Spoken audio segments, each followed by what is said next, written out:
All right, folks, so today's top story here on the Cam Rogers Show, it centers on Tom Brady versus Bill Belichick, or at least that's how I'm going to frame it. So Bill Belichick, of course, at OTAs with the Patriots yesterday, speaking to the media, and classic Boston media, because they can't help themselves, asking about Tom Brady. Now, that's totally fine because I would have done the same thing. So here's what Bill Belichick said about Brady's absence. I'm not going to talk about people who aren't here. Ooh, yikes. Also added the typical Bill Belichick canned answer, quote, the guys who are here are improving, working hard. That's who we're going to focus on.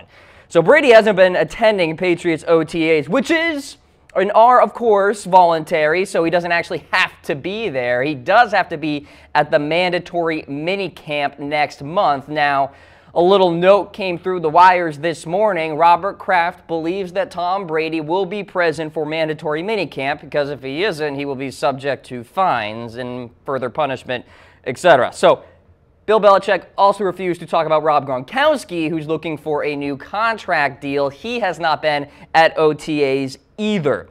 So, first of all, why is Robert Kraft playing messenger for Tom Brady, number one? Number two, somebody in the comments section actually on my shared post recently on my Cam Rogers Facebook page said, I actually haven't heard a firm confirmation that Tom Brady is going to play in 2018. I got you covered on that one. He will be playing in 2018, even though he hasn't come out and made some grand announcement or anything like that. But this is all just so hilarious to me. And for all you non-Patriots fans out there, I'm sure it's hilarious to you too. Because you have Bill Belichick all pouty here saying, oh, I'm not going to talk about the people who aren't here. And perhaps that is a slight to Tom Brady, maybe not. And then you have Tom Brady who is trying to, I think, do a little jab at Bill Belichick for one, not really allowing the players to correspond with Alex Guerrero, the training coach of Tom Brady, and, go through the process of rehab with him. Number two, because of the Malcolm Butler benching in Super Bowl 52. So Tom Brady's trying to send a little message here. Bill Belichick is trying to counterpunch a little bit, it appears, with the statement that he made yesterday. So I am actually in Tom Brady's camp in terms of this little friction going on within the Patriots organization. He has every right to be mad at Bill Belichick for benching Malcolm Butler because Bill made a major mistake by doing that. Tom Brady has every right to be annoyed with Bill Belichick for being so petty about the Alex Guerrero situation. Tom Brady has every right to skip OTAs because they are voluntary, and that means they're not required. So are Brady and Gronk tag teaming this whole ordeal here? Are Brady and Gronk texting each other right now? Hey, Bill Belichick made a major mistake in Super Bowl 52. Let's show him a little something here by not showing up to OTAs and send a little message here with the Patriots and the chemistry that seems to be crumbling before our eyes a little bit right now. So what is the root of this? And I've talked about it many times on the Cam Show, is that Bill Belichick and Tom Brady and the differential in their personalities just cannot mesh anymore. At least that's how I feel. And maybe this is the beginning of the crumbling of the New England Patriots dynasty, of the franchise, paving the way for new teams in the AFC to cement themselves as playoff contenders. So is the message Brady is trying to send here possibly going to be damaging for the Patriots long term? And I think that could be the main issue here with New England. I know Tom Brady may want to slight Bill Belichick a little bit here, but could it have long-standing repercussions for the 2018 season? That's what I want to know. And is this truly the beginning of the downward spiral between Belichick and Brady? I think Brady and Kraft are fine. I think Belichick and Kraft are fine as well. It's Brady and Belichick where I think the friction is really coming about right now. So is the Patriots dynasty beginning to crumble? We have comments flowing in. We will show them on the broadcast. Probably this season is one comment that is coming in, and I'd have to agree with that one. I think this is the kickstart of the erosion, if you will, of the Patriots dynasty there. So we'll see what happens. Tom Brady will be present for mandatory minicamp in June, so that's good news for Patriots fans. But let me say this, all you Patriots fans out there have to be very careful because you're walking on fragile ground right now in terms of the Patriots' friction that is getting a lot worse by the day, and more specifically with Tom Brady and Bill Belichick. Brady, Belichick, two different personalities. They've worked before because they both have the ultimate goal of winning, but is this finally the turning point? Is there going to be a big fat chasm in the middle of these two now where the Patriots simply cannot get back together with the chemistry and Tom Brady not showing up for OTAs? Am I blowing this out of proportion? Perhaps, but it's fodder for all of you guys to think about because this has never happened before.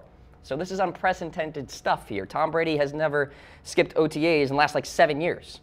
So think about it. Who knows? The AFC could be wide open. All right, let's continue on with the latest NFL headlines, and it ain't a good one for Chargers fans. Hunter Henry has torn his ACL. He will get a second opinion today, but he is likely done for the year. Really, really tough news. You hate to see this, especially on the first day of OTAs, for crying out loud. It was a non-contact injury for Hunter Henry. Now, the Chargers are expected to look into the grizzled veteran himself, Antonio Gates, 37 years young there, and the initial reports this offseason were that the Chargers were not going to go back and sign Antonio Gates and bring him back. Now they might be forced to, with Hunter Henry likely done for the year. Was expected to have a big-time season in 2018, Henry was, with an expanded role there at tight end. Finished 2017 with 45 catches, 579 receiving yards, and 4 scores. The Chargers went 7-1 in games in which he was targeted at least 5 times. 0-6, by the way, when he was not. So Hunter Henry, big piece of that offense, and despite the injury there, I will be talking about the Chargers later in a little segment about breakout teams for the NFL season. All right. Teddy Bridgewater, he is active in Jets OTAs, so there was some thought that maybe the Jets would take it slow with Teddy, but he is throwing, followed Josh McCown in quarterback drills yesterday. Sam Darnold was third in the order, of course, the first-round pick there for New York. And Teddy Bridgewater, the sample size has been pretty small for him in terms of regular season snaps since August of 2016. Of course, he did appear in that Cincinnati Bengals game for the Minnesota Vikings last year, more of a symbolic thing because Teddy was not in for very long. Now, I have said this before, the quarterback battle for the Jets, one of the more interesting storylines to watch, at least within the New York media, because it's Josh McCown, the stopgap guy, it's Sam Darnold, the future of the Jets franchise, you would think, and then it's Teddy Bridgewater, just kind of in purgatory, if you will, where we really don't know where he fits in this offense and in the future plans for the New York Jets. Now, we actually recently had on our NFL Daily Show Teddy Bridgewater as a possible roster cut. That ain't gonna happen because this guy got traded. Christian Hackenberg is now a member of the Oakland Raiders, and the Jets get a conditional 7th-round pick for 2019. Hackenberg, third-year quarterback, and he will join E.J. Manuel, Connor Cook, and Derek Carr on the depth chart. Hackenberg completed just 54.8% of his passes over his final 2 seasons with the Penn State Nittany Lions, and actually had a really good freshman year. That's kind of how he came to be, really, in the national spotlight. After 2 years under Todd Bowles, Christian Hackenberg has yet to throw a regular season pass. And we're talking about a guy in Bryce Petty who got a fair share sample size of starts there for the Jets. Hackenberg never had his chance. Oh, by the way, Hackenberg changed his throwing motion, folks, and Todd Bowles had no idea about it. So communication below average between Todd Bowles and Christian Hackenberg, although Todd Bowles has been publicly saying that no regrets for the Jets in drafting Christian Hackenberg, which is just hilarious to me. I'm sure it's hilarious to you guys. Like, you go out and get this guy via the draft, you invest in him, and perhaps draft him higher than where he should have been, and you eventually trade him without ever trotting him out onto the football field during the regular season. But no regrets. No regrets at all, folks. So Hackenberg is headed to the Bay Area. He'll be playing with the Oakland Raiders. Should be interesting to see how he fits on that depth chart. Can he beat out Connor Cook or E.J. Manuel? I think maybe he could beat out Connor Cook. We'll see. Let's go to some OTAs news. Carlos Dunlap not present for the first day of OTAs for the Cincinnati Bengals. He is entering his final year of the 6-year, $40.6 million extension that he had. Will be paid $7 million this season. Forfeited $300,000 in workout bonuses by not attending the earlier workouts, the voluntary workouts, etc. By the way, OTAs are indeed voluntary. So Carlos Dunlap not present for the Cincinnati Bengals. How about for the Dallas Cowboys? This came through just before the show. Zack Martin not present for the first day of OTAs for the Dallas Cowboys, even though he's been working out with teammates since the captain's workouts more than a month before the official start of the offseason program in April. Martin is set to play this season on the fifth-year option worth $9.3 million, but numerous reports suggest that the Cowboys are willing to make Zack Martin the highest-paid guard in the National Football League, and Andrew Norwell signed the highest average per-year deal for a guard with the Jacksonville Jaguars at $13.3 million. Kevin Zeitler got that big fat contract a couple of years ago with the Cleveland Browns. So Zack Martin wants to get into Zeitler territory, if not even more so than that. And rightfully so, Zack Martin, outside of maybe David DeCastro, the best guard run blocking wise in the National Football League. So he deserves to get paid. He's sitting out of OTAs, and heck, power to him. Voluntary, he's an elite player, doesn't need to be there. I'm sure he's working out, so he's fine.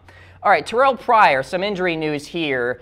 Injured his ankle. He has not been participating in practices and OTAs for the Jets. His ankle actually ended his 2017 season with the Redskins, required surgery to repair it. 2017 was obviously not a good year for Terrelle Pryor. 20 passes in 9 games, or excuse me, 20 receptions in 9 games. He did have over 1,000 yards in 2016 off 77 catches. That was the big-time campaign for him with the Cleveland Browns, but with the Washington Redskins, just never worked for him.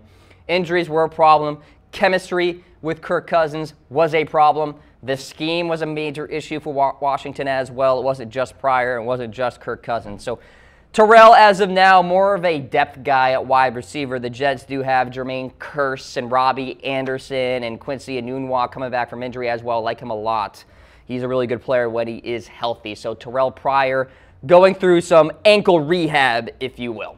All right, let's continue on here. And how about this? NFL teams viewed Colin Kaepernick as a starting quarterback in 2017. This according to Pro Football Talk. And through internal franchise documents and testimonies from witnesses.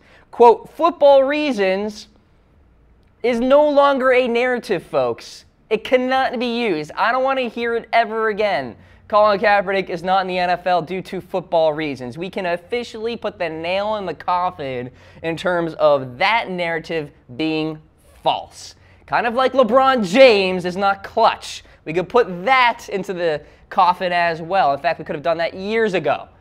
Colin Kaepernick is at least a quarterback number 2 for an NFL team out there. All right? So at best, a starting caliber quarterback. And teams apparently viewed him as such for 2017.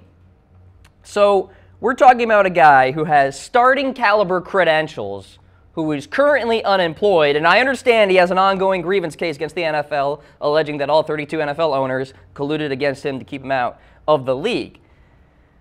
Say what you want about this national anthem debate here, but the idea that his play on the field is the reason he's not on a team is just factually incorrect, folks.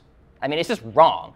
And as you see here on your screen, Kaepernick continues to go along with this grievance case, bringing in some high-profile executives and coaches to be deposed. Robert Kraft, Bob McNair, John Elway, Roger Goodell, John Harbaugh, Pete Carroll as well, John Schneider, the GM of the Seahawks.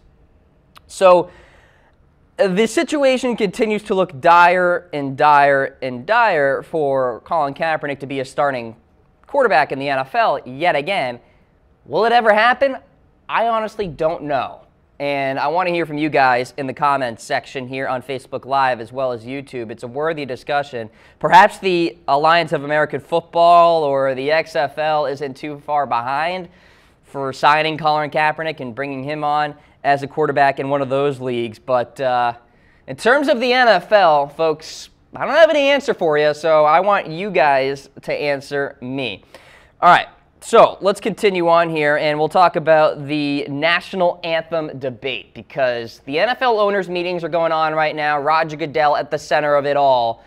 And the owners are planning on figuring out some sort of solution to how to go about the national anthem in 2018. So, perhaps could return to the pre-2009 approach where they just keep the players in the locker room until the anthem is over, and that's that. However, this came through yesterday in terms of a decision. Albert Breer tweeted the following. How about this? Home teams decide whether teams come out for the anthem. If teams do come out for the national anthem, teams could be assessed a 15-yard penalty if players are kneeling. So we could be in a situation where teams are penalized 15 yards for one player kneeling during the national anthem if the home team decides, hey, let's send the players out. Full stop. This is a god-awful idea. And I'm not saying that in the sense that I'm taking a position on this debate. It's just a bad idea from a PR standpoint, from a chemistry standpoint, because here's what's going to happen. This is going to create uproar from a macro perspective, number one, from the fans and the supporters perhaps for Colin Kaepernick and the supporters for standing during the national anthem. It's going to create tensions from a micro perspective as well within the locker room, right? Think about it. All right, so let's say, for example, Eric Reid is signed by the Cincinnati Bengals. He was taken in by the Bengals a couple of months ago. The Bengals are at home. They decide to bring the players out for the national anthem. Eric Reid still decides to kneel during the national anthem. The Cincinnati Bengals are assessed a 15-yard penalty. So now the repercussions are actually on the field during a game. We're talking about a 15-yard penalty, something that equates to a helmet-to-helmet hit. And you're telling me this is a good idea? What I'm saying here is, think about it. Now, the players on the Cincinnati Bengals within that team are going to be feuding because you're going to have people on that team that support standing. You're going to have people on that team that support kneeling. For the sake of this discussion, Eric Reid. So then you have tensions between Eric Reid's camp on the Bengals, for this example, and the other side of things where the Bengals players support standing. Why are we doing this? Because this is just not a good idea. And as always, I want to hear from you guys. If you were an NFL owner, all right, so pretend you're a big-time executive in the NFL. You own a team. Would you ban or allow kneeling during the national anthem? Hit me up on Facebook Live as well as YouTube. We got Michael chiming in. Imagine both sides take a knee, both penalties offset. Now you're thinking, Michael, so maybe there could be some tag teaming between a couple of players on both teams. You just have kneeling on one side, kneeling on the other. Can you imagine, by the way, if you're a referee? Illegal kneeling. Bengals, illegal kneeling. Raiders, both penalties offset. Literally nothing happens. Let's play the game. This is just not a good idea, guys. And I'm literally not making this up. This is from Albert Breer of the Monday Morning Quarterback, that this is literally being discussed as we sit here on the broadcast.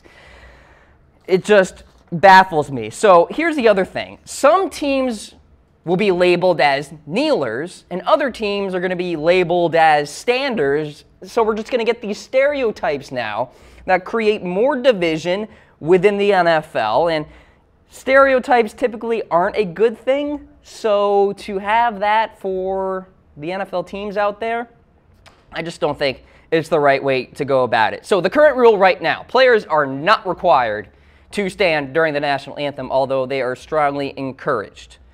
So right now, the NFL owners are wrapping up their meetings today we could have a decision, a solution today about what the new policy is. I will tell you this, folks.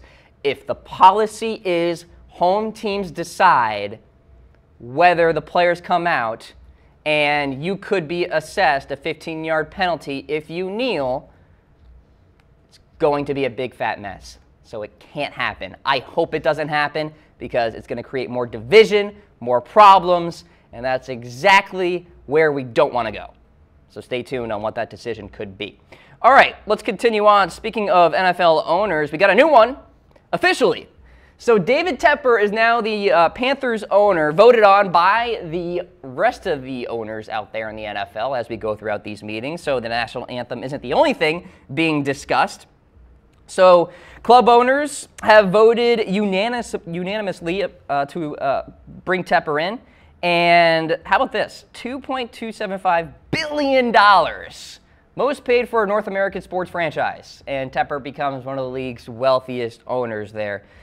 So, good for the Carolina Panthers. Number one, because from a continuity standpoint, they stay in Carolina, keep the head coach, keep the GM, all that good stuff. I like to see that. I don't like to see teams move because I feel bad for the fans and all that. So, Tepper, new owner there for the Carolina Panthers. How about Johnny Manziel saying this?